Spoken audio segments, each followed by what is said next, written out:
Hello friend, good morning. यहाँ से आज हम बात करने वाले हैं प्रोजेक्ट वर्क डीएलएड द्वितीय सेमेस्टर के बारे में।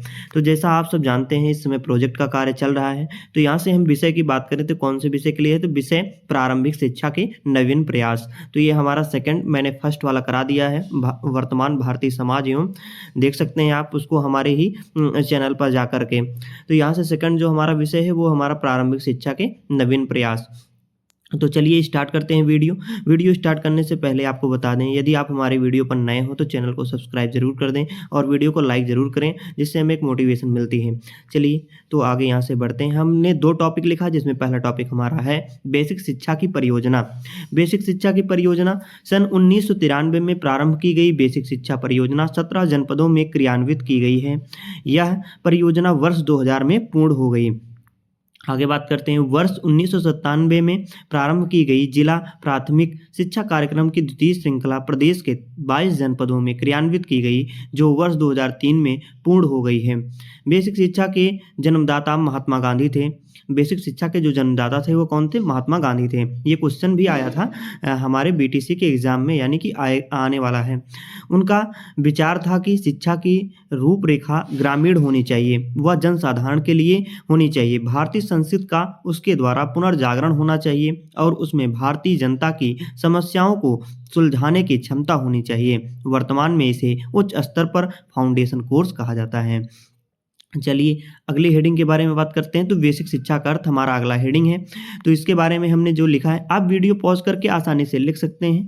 आप वीडियो पॉज करके आसानी से लिख सकते हैं, अपने नोट डाउन कर सकते हैं अपने कॉपी में। बेसिक शिक्षा वह शिक्षा है जो बालकों को विभिन्न प्रकार की हस्तकलाओं का प्रशिक्षण देते हुए उनका शारीरिक, मानसिक एवं सामाजिक, नैतिक तथा आध्यात्मिक विकास कर सकते हैं, जिससे देश में समाजवादी समाज की स्थापना हो और जनता को सुखी तथा समृद्ध बनाया जा सके। गांधी के अनुसार, जो हमारे गांधी जी थे, उनके अनुसार यह जीवन की शिक्षा है जो जन्म से मृत्यु तक की प्रक्रिया में चलती है। बेसिक शब्द जो हमारा बेसिक शिक्षा है ना, तो उसमें बेसिक जो शब्द है का हिंदी रूपांतरण आधारभूत तथा बुनियादी शब्द है। तो आगे बात करते हैं हेडिंग के बारे में, बेसिक शिक्षा परियोजना का उद्देश्य। तो यहाँ से आप लिख सकते हैं बेसिक शिक्षा जो परियोजना है उसके उद्देश्य के बारे में लिख सकते हैं। तो विद्यालय सुलभ कराना। फिर हमारा सेकंड हो गया नामांकन। तो यहाँ से नामांकन में क्या है, 6 से 11 वर्ष के सभी बालक व बालिकाओं का वर्ष 2006 तक विद्यालयों में नामांकन कराना।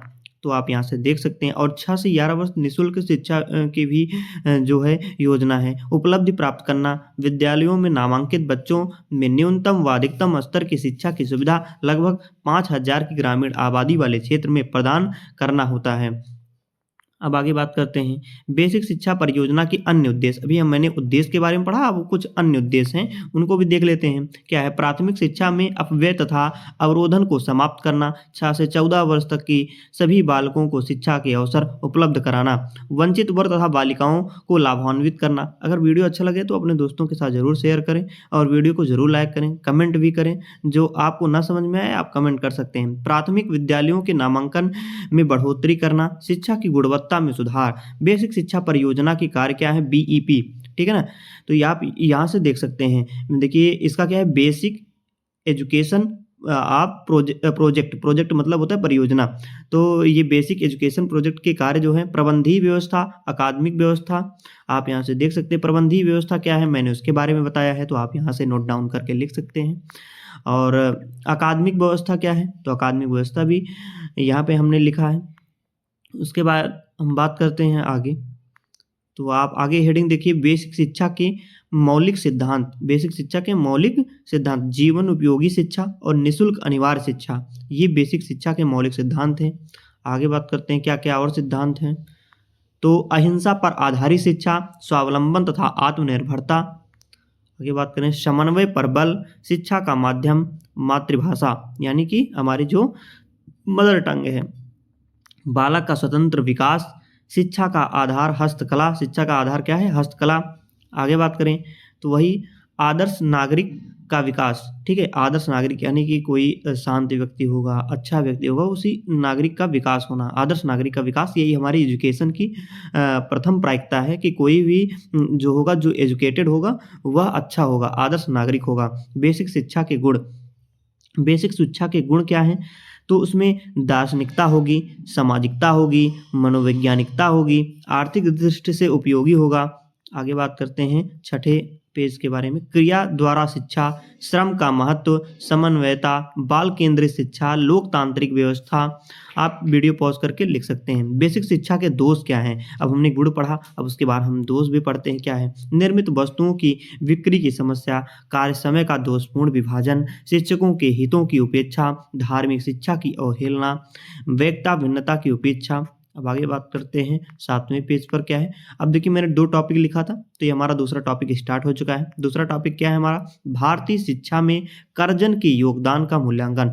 लॉर्ड कर्जन जो कि अंग्रेज थे, उनका क्या योगदान रहा है भारतीय शिक्षा पर, क्या उन्होंने प्रभाव डाला है, तो आप यहाँ से देख सकते हैं। लॉर्ड कर्जन की भारतीय शिक्षा के विकास में लॉर्ड कर्जन की निम्नलिखित प्रयास हैं। ये बीटीसी के एग्जाम में आ भी चुका है ये क्वेश्चन कि कर्जन के प्रभाव के बारे में लिखिए। विश्वविद्यालय का पुनर्संगठन तथा उच्च शिक्षा स्तर ऊंचा उठाना।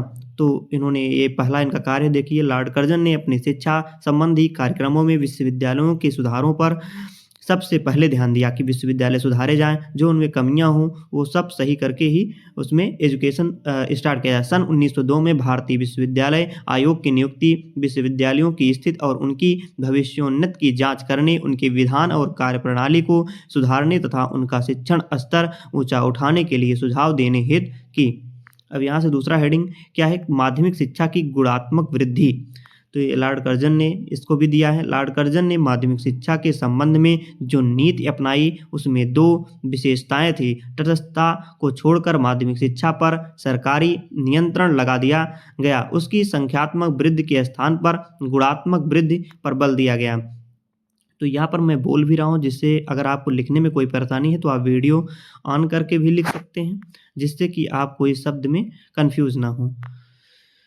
तो ये हमारा आगे चल के हेडिंग है माध्यमिक शिक्षा पर नियंत्रण। माध्यमिक शिक्षा पर नियंत्रण ये लॉर्ड कर्जन के द्वारा बताया गया, और कैसे कैसे है आप वीडियो पॉज करके लिख सकते हैं। तो चलिए आगे दिखाते हैं माध्यमिक विद्यालयों का गुणात्मक विकास।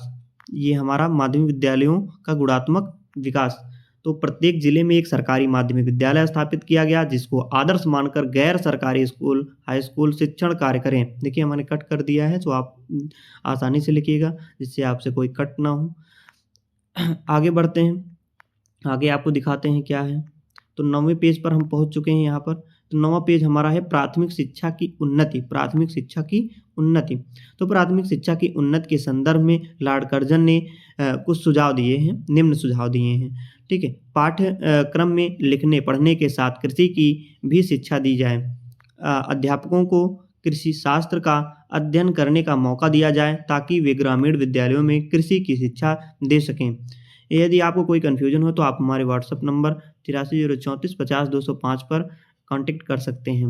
परीक्षा फल के अनुसार वेतन प्रणाली के स्थान पर शिक्षकों की योग्यता, विद्यालयों की कार्यकुशलता तथा उनकी संख्या को ध्यान में रखकर सहायता अनुदान देने की प्रणाली को शुरू किया जाए। तो अगला हेडिंग हमारा क्या है? मातृभाषा को माध्यम बनाकर भारतीय भाषाओं का विकास करना। लॉर्ड कर्जन ने मातृभाषा को माध्यमिक स्तर पर शिक्षा का माध्यम बनाकर भारतीय भाषाओं का विकास करने में महत्वपूर्ण योगदान दिया है। पेज टर्नओवर, ये हमारा 10वां पेज है। कृषि प्रधान देश के लिए कृषि शिक्षा की व्यवस्था। लॉर्ड कर्जन ने इस दिशा में निम्नलिखित कार्य किए। देश के प्रत्येक प्रांत में कृषि विभाग स्थापित किए और कृषि शिक्षा को इनको सौंप दिया। माध्यमिक विद्यालयों के पाठ्यक्रम में कृषि विषय का समावेश कर दिया। भारतीय भाषाओं में कृषि शिक्षा की पुस्तकें प्रकाशित करवाई। चौथा, बिहार में पूसा नामक स्थान पर कृषि अनुसंधानशाला की स्थापना कराई। हमारा जो छठा टॉपिक कह रहे हैं, छठा हमारा हेडिंग जो है वह केंद्रीय शिक्षा विभाग की स्थापना है। 7वां, विदेशों में अध्ययन के लिए छात्रवृत्तियों की व्यवस्था है। 8वां, पुरातत्व विभाग की स्थापना है। तो ये लॉर्ड कर्जन के द्वारा दिए गए कुछ सुझाव थे शिक्षा के ऊपर। तो वीडियो अच्छा लगा हो तो लाइक ज़रूर करिएगा, और यदि हमारे चैनल पर आप नए हो तो चैनल को ज़रूर सब्सक्राइब करिए। अगर कोई आपको डाउट होता है तो आप कमेंट सेक्शन में कमेंट कर सकते हैं, और वहाँ पर हमारा व्हाट्सअप नंबर होगा, आप व्हाट्सअप भी मुझे कर सकते हैं। तो वीडियो ज़रूर लाइक करिएगा, अपने दोस्तों के साथ ज़रूर शेयर करिएगा। इसी के साथ थैंक यू, जय हिंद, जय भारत। मिलते अगली वीडियो में।